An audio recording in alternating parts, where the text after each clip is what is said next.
Oh anak, ba't nandiyan ka sa sulok? Ayaw mo bang makipaglaro sa mga bata sa labas? Ayoko po.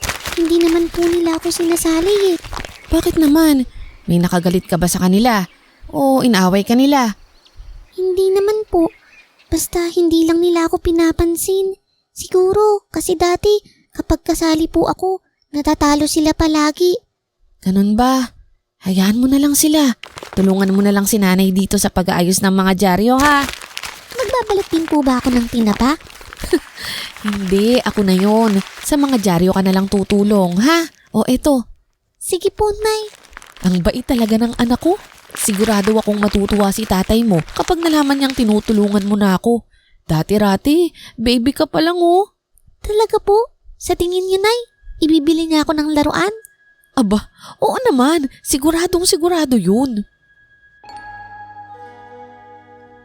7 taong gulang ang anak kong si Jenjen noon, Misteri. Ang asawa kong si Jerry ay nasa Maynila, nagtatrabaho bilang security guard. Isang beses sa isang buwan lamang siya umuwi at yun ang pinakahihintay-hintay naming mag-ina. Bagamat mahirap lamang kami, simple ang aming buhay at madalas nagigipit, masaya naman po kami, Misteri.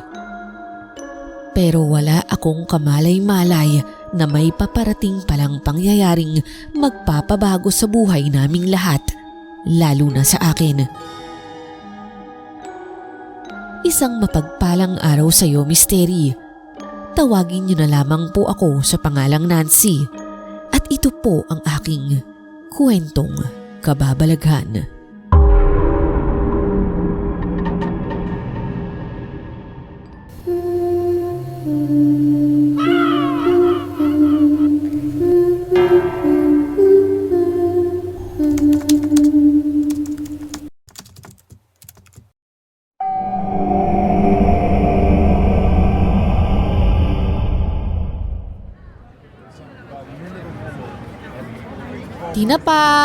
Tinapa kayo dyan. 2 balot ako, Nancy. Oh, ikaw pala yan, Marites. Ngayon ka lang ulit bumili ah. Oo, bihira na kasi kung lumabas. Bahay at eskwela lang kapag naghahatid ako sa anak ko. Ikaw, kamusta ka na? Okay naman ako, ganun pa rin. Tindahan, bahay, tapos hatid kay Jenjen sa school. Buti nga ikaw kasama mo asawa mo, may katuwang ka. Tapos balita ko, may kasambahay ka na. Oo, tama ka nga dyan. Pero Nancy… Teka, ito, dadagdagan kita ng 2 piraso. Magtsikahan ulit tayo sa susunod ah. Oo, nag-aalala nga sa'yo sina Susan eh. Lagi ka nilang tinatanong sa akin. Pakisabi, abala lang talaga ako. Pero sana nga magkita-kita tayo sa susunod. Sige na, mag-ingat ka at may iba ng customer. Pasensya ka na ha. Naglakad na nga palayo noon ang kaibigan kong si Marites. Isa siya sa mga barkada ko noon sa aming bayan. Lahat sila ay lumipat na ng tirahan. Pero si Marites ay sa kalapit na barangay lamang nakatira. Habang nakatingin ako sa kanya, hindi ko maiwasang mainggit sa aking kaibigan. Maganda ang pananamit niya mula sa pang-itaas hanggang sa kanyang sandals.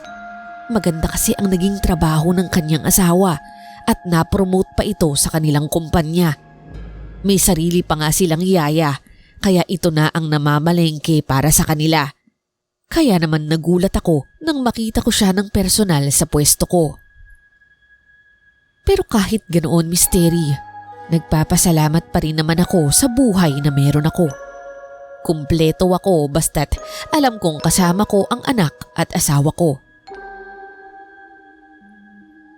Pagdating ng 6:00 ng hapon, nagligpit na ako ng aking pwesto at dumiretso na sa eskwelahan ni Jenjen upang sunduin siya. Habang nakatayo ako sa may gate, nakita kong nakatingin sa akin ang advisor nila at ngumiti pa ito bago muling bumalik sa silid-aralan. Maya-maya lang, nakita ko nang lumabas si Jenjen at binuhat ko na ang kanyang bag. Anak, kamusta ka naman? Marami ba kayong ginawa sa klase ngayon? Marami naman po. Kaya pala parang pagod na pagod ka. Hindi naman po masyado, Nay. Nakaupo nga lang po ako. O siya, Sa bahay magpahinga ka pa rin, tapos kakain na tayo ng hapunan. Nagtaas ka naman ba ng kamay? Opo, pero hindi naman po ako natatawag ni teacher. Okay lang yun. Basta nakikita ka niyang nagtataas ng kamay. Yun ang mahalaga. Sa susunod, matatawag ka rin nun. Huwag kang mag-alala. Basta ituloy mo lang yan, ha? Sige po, Nay. Pag-uwi namin ng bahay, agad akong naghanda ng aming hapunan. Nakasanayan na namin ni Jenjen ang tahimik na gabi dahil dalawa lamang kami palagi. Nakabukas lang ang telebisyon at hinahayaan ko siyang manood hanggang sa antukin ito, saka kami magkatabing matutulog. Pero misteri, pagdilat ng aking mga mata, napabangon ako. Puno ng dugo ang mga kamay ko at marami ring dugo sa paligid. Napakadilim at basang-basa ang lupa. May matinding sinag ng liwanag na tumama sa mga mata ko at dahil sa sobrang pagkasilaw, napapikit ako. Pagdilat ko, isang matandang lalaki ang bumungad sa akin. Ang itsura niya misteri. Kunot-kunot ang balat sa muka. May malaking ilong, makapal na kilay at madilim at mabigat na ekspresyon sa kanyang mga mata. Mayroon siyang suot na itim na jacket na may hood, para bang si kamatayan mismo. Hanggang sa bigla na lamang siyang sumulpot na sobrang lapit na ng mukha niya sa akin. Dahil doon, nanikip ang dibdib ko. Gusto kong sumigaw pero walang boses na lumalabas mula sa aking mga bibig. Unti-unti na akong hindi makahinga.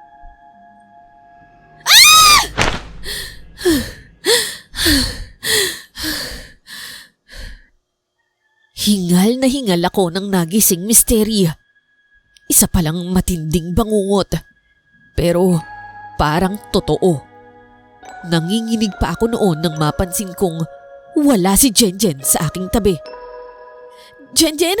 Jenjen? Asan ka? Dumiretso ako sa kusina, sa banyo, sa sala. Pero wala si Jenjen. Ninervyos na ako noon at nagtataka kung saan siya maaaring magpunta. May kumuha ba sa kanya? Agad akong tumakbo palabas at nakita ko siyang nakatayo sa tapat ng aming bahay, nakatingin lamang sa buwan. Anak! Jenjen! Ano bang ginagawa mo riyan? Nay, parang tinatawag ako ng buwan. Pumasok ka na nga sa loob at malamok dito. Ano ka ba namang bata ka? Pinakaba mo naman ako. Nandito lang naman po ako, Nay.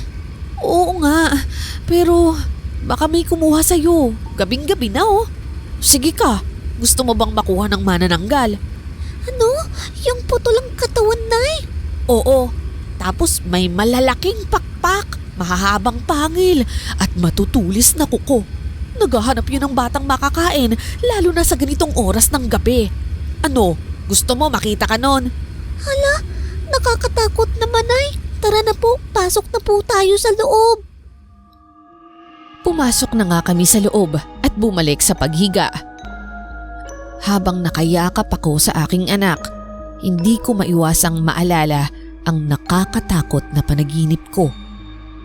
Pero nagpapasalamat pa rin ako dahil kung hindi ako naalimpungatan ay hindi ko mamamalayang lumabas pala si Jenjen. Kinabukasan, maaga akong bumangon para mag-asikaso sa bahay. Pero nakaramdam ako ng sakit at bigat sa aking likuran, lalo na sa bandang batok. Aray, ano to? Bakit ang hapdi at parang maligasgas? Pagkakapa ko misteri, may malaking sugat ako sa likuran. Parang naglalangib pa nga ito at mahapdi kapag hinahawakan. Nanghina ako sa kaba dahil hindi ko alam kung saan ito nanggaling. Agad akong tumungo sa salamin sa banyo at nakita ko nga ang malaking sugat. Napaisip ako kung paano ito bigla na lamang sumulpot ng ganoon kabilis. Pansamantalang natigil ang kaba ko nang may kumatok sa pinto. Nangangatog pa nga ako nang buksan ko ito. Bumungad sa akin ang hipag kong si Rachel.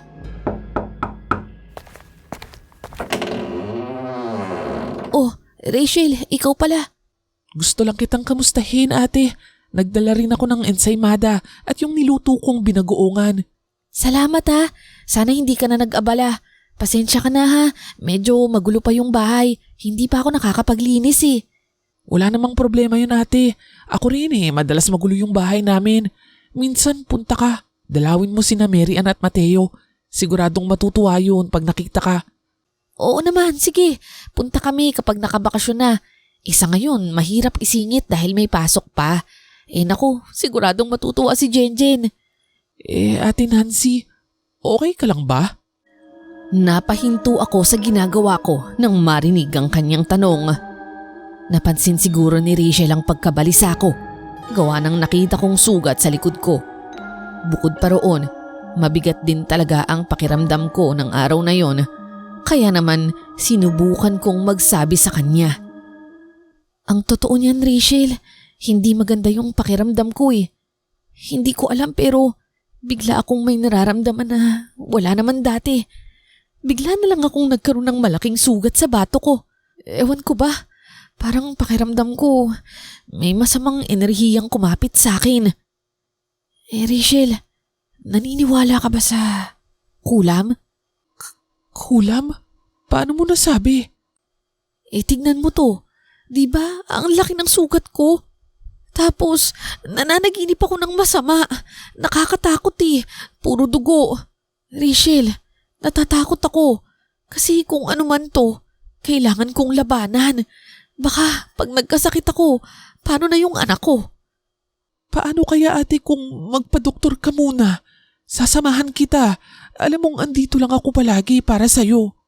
Salamat, pero sa tingin ko talaga albularyo yung kailangan ko. Bukod dun, malaki yung gasto sa doktor. Alam mo naman, tatagain tayo sa ospital. Pero ate Nancy, kahit subukan mo lang.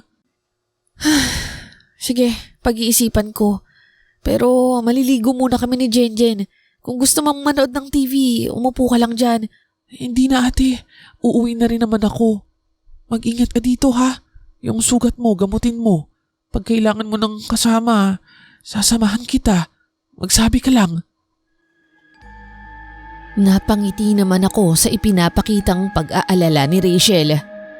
Ang totoo, maraming tao sa paligid ko, mga kapitbahay, dating kaibigan at ilang kamag-anak ang unti-unting nagbago ang pakikitungo sa akin.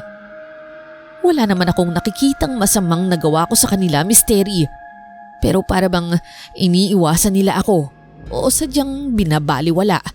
Dahil ba wala akong narating sa buhay? Ewan ko. Mabuti na lamang at iba ang kapatid ng asawa ko. Napakabait niya sa akin at palaging handang tumulong. Ramdam ko na sincero talaga ang pag-aalala niya sa akin at kay Jenjen. Pagdating ng tanghali, hinatid ko na si Jenjen sa eskwela. Dumiretso naman ako sa maliit kong pwesto sa bungad lamang ng talipapa. At sa awa ng Diyos, halos maubos ang paninda ko bago matapos ang araw na yon. Kaya naman maaga akong nakarating sa gate ng eskwelahan at matyagang nag-abang kay Jenjen. Habang naghihintay, nakita kong nakatingin muli sa akin ang kanyang guro. Ngumiti ako at ngumiti rin siya pabalik sa akin. Pero napansin kong kumaway siya na para bang sumisenyas na hintayin ko siya. Hanggang sa naglakad nga siya papalapit sa akin, kaya naman nagtaka ako kung bakit. Magandang hapon po. Kayo po yung nanay ni Jenjen, hindi po ba? Magandang hapon rin po, sir. Oo, ako nga po yung nanay niya. Bakit po? May problema po ba? Tanong ko lang po, may kapatid po ba si Jenjen? Wala po kasi siyang nabanggit sa akin noon. Wala po. Nag-iisang anak ko lang po si Jenjen. Kaya nga po, pagpasensyahan niyo na kung sobrang mahiyain yung anak kong yun. Wala kasing kalaro palagi kaya hindi sanay makisalamuha sa mga kaklase at nahihiya yatang magtaas ng kamay. Ma'am, may sasabihin ho sana ako sa inyo. Pero sa mga oras na yon, Miss Terry, nawala ang atensyon ko sa kausap kong guro dahil nakita ko mula sa malayo si Jenjen naglalakad ng dire-diretso. Tumawid siya bigla nang hindi man lang tumitingin sa kalsada at may nilapitan siyang matanda. Halos manigas ako nang makita ko kung sino ang matandang nilapitan niya. Misteri, siya ang matandang lalaking nakita ko sa masamang panaginip. Kitang-kita ko nang humawak ang anak ko sa kamay nito at naglakad sila palayo. Sir, pasensya na ko pero kailangan kong sundan yung anak ko. May matandang hindi ko kilala na kumuha sa kanya. Ma'am, sandali! Hindi na natapos pa ang sasabihin ng guro dahil umalis na ako agad. Agad akong tumakbo sa kinaroroonan nila. Muntik pa nga akong masagasaan dahil bigla na lamang akong tumawid. Hoy! Tumingin ka nga sa tinatawiran mo! Nagpapakamatay ka ba, ha? Pero hindi ko na siya pinansin pa dahil wala akong panahong makipagtalo. Mas uunahin ko ang anak ko kaysa sa kanya. Pagtawid ko, Misteri, nakita kong nakatayo si Jenjen na para bang wala sa kanyang sarili. Agad kong hinablot ang braso niya at nilingon ng paligid. Pero wala na ang matandang lalaki. Jenjen anak, bakit ka sumasama kung kani-kanino? Hindi ba sabi ko sa'yo, huwag kang sasama sa iba? Ako lang ang magsusundo sa'yo at wala nang iba. Pasensya na po, Nay. Tinawag niya po kasi ako. Ang sabi niya, sumama daw po ako sa kanya. Pero, di ba, hindi mo naman siya kilala. Ano usapan natin? Lagi kong sinasabi sa'yo, kapag hindi mo kilala, huwag na huwag kang sasama. Baka mamaya masamang tao yun. Patawad po, Nay. Niyakap ko ang anak ko. Labis akong natakot sa oras na yon. Kasabay nun ang tanong sa isip ko. Sino ang matandang yon at bakit niya gustong kunin si Jenjen? Mula nang mangyari yon, natakot na ako para sa kaligtasan ng aking anak. Hindi na ako naging kampante dahil sa nakita ko. Akala ko nakakatakot na yung maisip na baka kinukulam ako. Pero may mas nakakatakot pa pala. Yun ay ang posibilidad na may kukuha sa anak ko at hindi ko na siya muling makikita pa. Pero hindi ako papayag. Ilang gabi akong hindi nakatulog ng maayos, Misteri. Lagi na lamang akong kulang sa pahinga, puyat at halos hindi makakain ng maayos. Ramdam ko ang panghihina ng katawan ko. Pero hindi ko maiwasang mag-alala. Araw-araw, inaabangan ko ang tawag ni Jerry para maikwento ko sa kanya ang mga nangyari. Pero hanggang ngayon, hindi pa rin siya nagpaparamdam. Hindi ko rin alam ang numero nila kaya wala akong magawa kundi maghintay. Isang Sabado, maaga pa noon kaya naman pinayagan kong maglaro sa labas si Jenjen. Marami namang mga bata at matatandang nakatambay sa kalsada kaya medyo kampante ako. Habang nagwawalis ako sa tapat ng aming bahay, napansin kong nakatayo lamang si Jenjen nakatingin sa 4 na batang naglalaro. Hindi nila sinasali ang anak ko at kita ko ang lungkot sa mga mata niya habang pinapanood lamang sila. Kumirot ang puso ko sa nakita ko kaya agad ko silang nilapitan. Mga bata, isalin niyo naman sa laro yung anak ko. Tara, doon tayo maglaro. Huwag na lang nating pansinin si Aling Nancy. Aba, hoy, saan niyo natututunan niyang ganyang ugali? Hindi niyo ba alam na kawalan ng respeto yan? Pero ang sabi po ng nanay ko, huwag daw po kayong lalapitan. Ano? At bakit naman daw?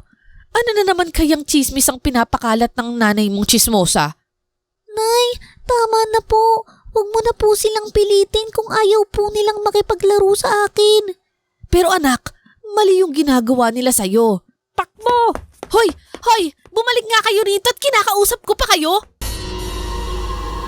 Dali-dali silang nagsitakbuhan at naiwan kami ni Jenjen na nakatayo.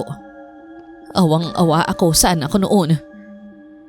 Kaya naman pala ayaw siyang pansinin ng mga bata dahil tinuturuan pala ng mga magagaling nilang magulang. Mga tsismosa na nga, nagtuturo pa ng masamang asal sa mga anak nila. Nak, hayaan mo na yung mga batang yun ha. Dapat pala talagang wag mo na silang kalaruin. Baka mahawa ka pa sa mga masasamang ugali nila. Nay, bakit kaya nila tayo nilalayuan? May mali po ba sa atin? Anak, wag mong iisipin na may mali sa atin. Lalong-lalo na sa'yo. Walang problema sa'yo, maliwanag. Sila yung may problema. Alam mo kung bakit? Kasi mapanghusga sila sa kapwa. Hayaan mo, sa bakasyon dadalaw tayo kina Tita Rachel mo. Talaga po, Nay? Ibig sabihin, makikita ko na po ulit yung mga pinsan ko. Oo, makakalaro mo ulit sila. Pasensya ka na anak, hindi pa pwede ngayon eh. May pasok ka pa kasi at saka marami pang ginagawa si nanay. Okay lang po yun, Nay. Pumasok na lamang kami noon sa loob ng bahay at niluto ko ang paborito niyang ulam na tinola. Misteri, kapag nakikita kong masaya ang anak ko, sobrang sumasaya rin ako.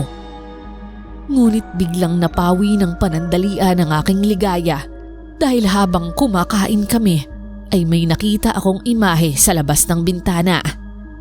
Nakatayo ito sa tabi ng isang malaking puno at nang titigan kong mabuti, ang taong yun ay walang iba kundi ang matandang lalaki. Ang lalaking nakita ko sa aking panaginip at ang taong gustong kumuha kay Jenjen. Nanigas ang mga kamay ko. Ilang segundo akong napatigil bago ako natauhan at isinara ang bintana. Bakit ba ako natatakot sa kanya? Hindi ba dapat siyang matakot sa akin dahil ipapakulong ko siya? Nang hapong yun, dumiretso ako sa police station upang i-report ang matanda. Pinayuhan ako ng mga pulis na mag-obserba muna dahil hindi pa raw sapat ang ebidensya para sabihing kidnapper ang matanda. Mga bingi ba kayo? Hindi pa ba sapat na ebidensya yung unang beses na nakita ko siyang sinama niya yung anak ko? Kung hindi ko nga lang siya hinabol, baka tuluyan ang nakuha yung anak ko eh. Umuwi akong dismayado ng araw na yon. Hinahanapan nila ako ng pangalan at eksaktong paglalarawan sa matanda. Pero ang higit na ikinaiinis ko ay para bang hindi sila naniniwala sa mga sinasabi ko. Lalo na yung isang pulis doon na kapitbahay pa naman namin. Pabulong-bulong siya sa kasama niya na para bang hinihikayat itong huwag maniwala sa akin.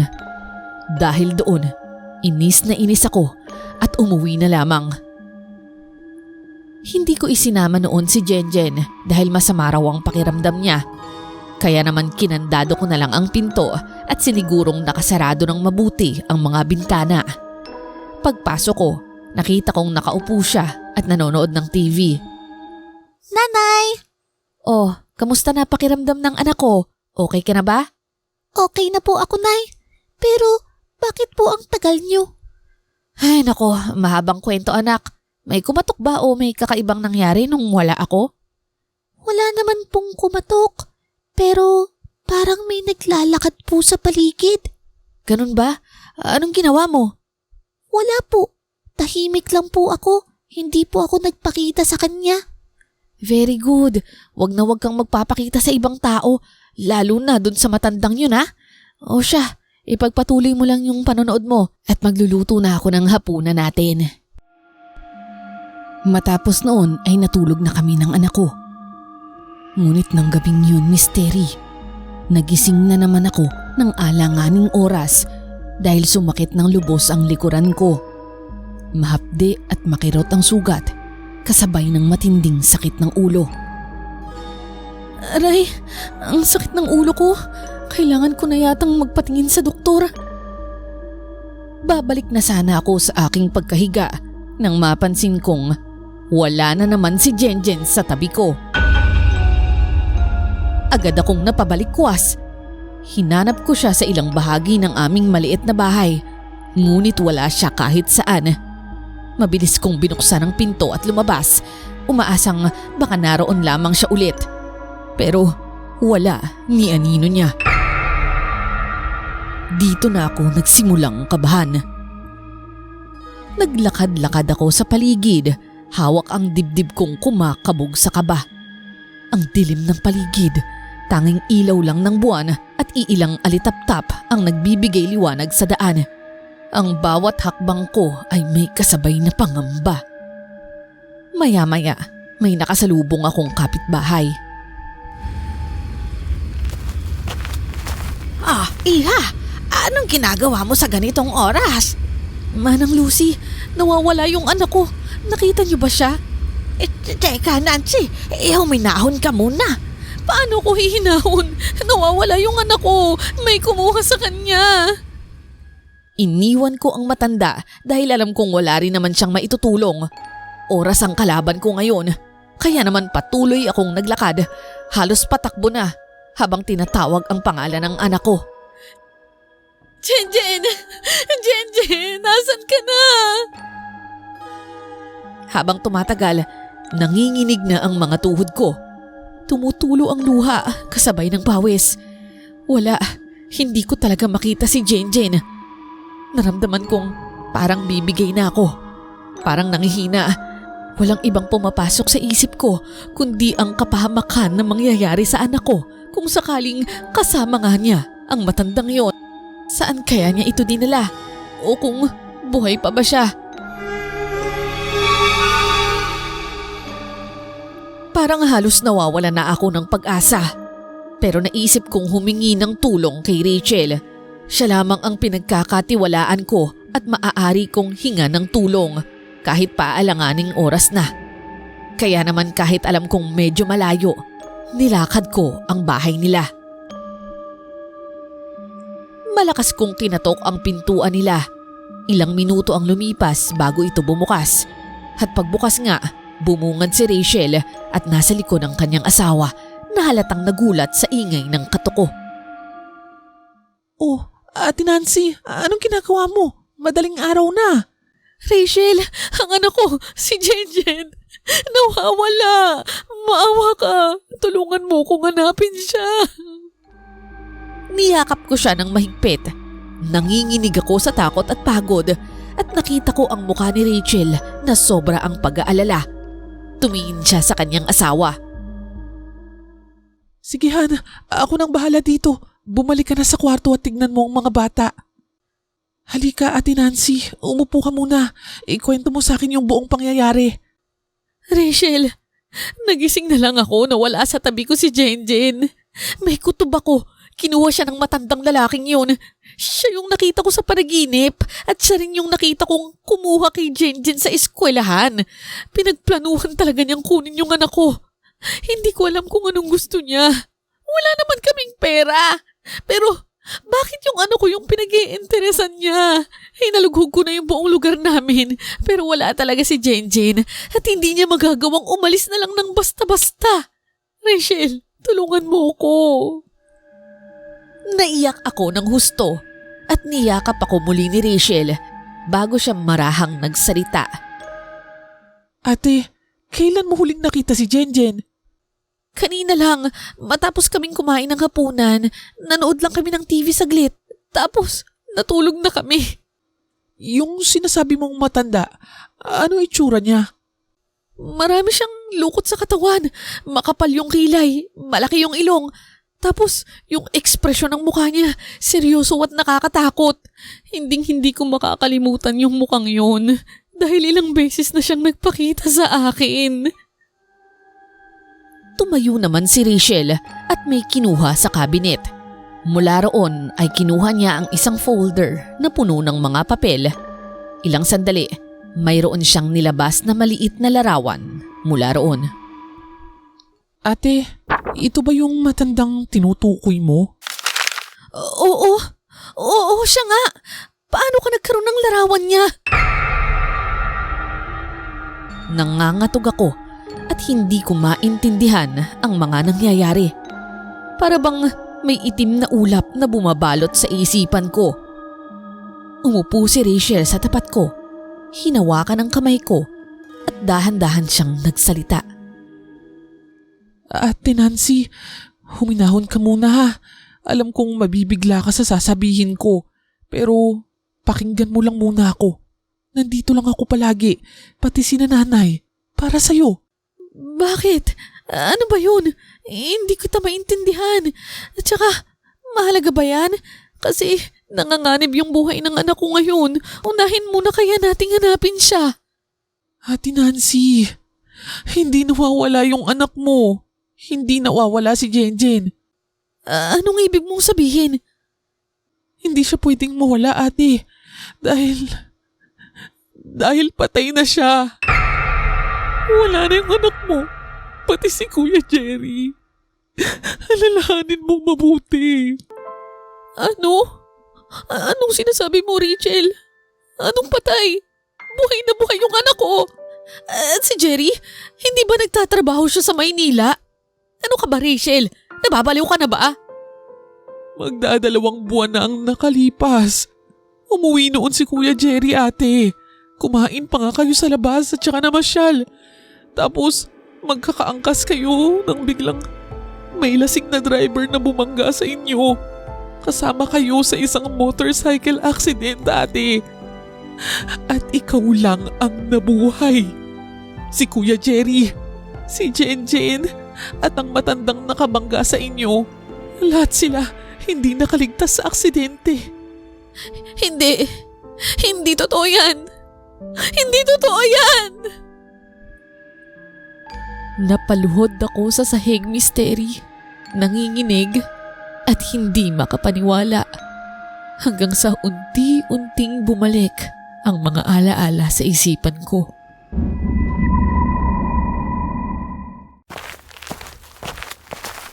Ano anak? Nag-enjoy ka ba sa pamamasyal natin? Opo, tay. Ang saya-saya. Tapos, ang sarapan ng kinain natin. Mabuti naman at nagustuhan mo. Sa susunod na uwi ko, mamamasyal ulit tayo ha. Pero sa peryahan naman. Talaga, tay? Yes! Narinig mo po, nay? Sa perya daw po ang susunod nating pupuntahan. Oo, narinig ko. Nak, excited na rin ako eh. Kaya mag-aral kang mabuti ha.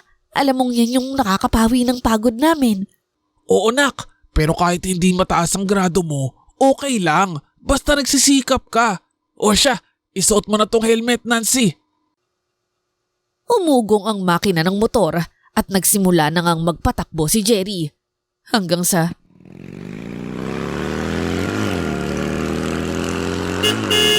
Jerry, mababangga tayo!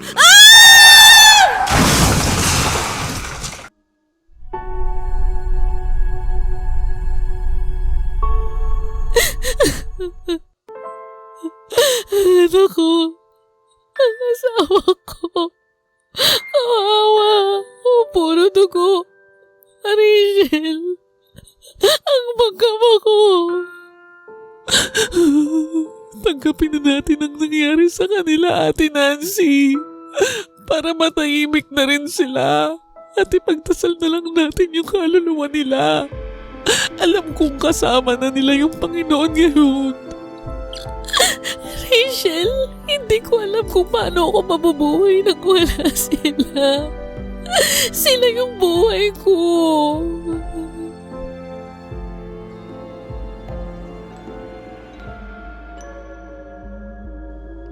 Inabot kami ng umaga sa pag-iyak lamang.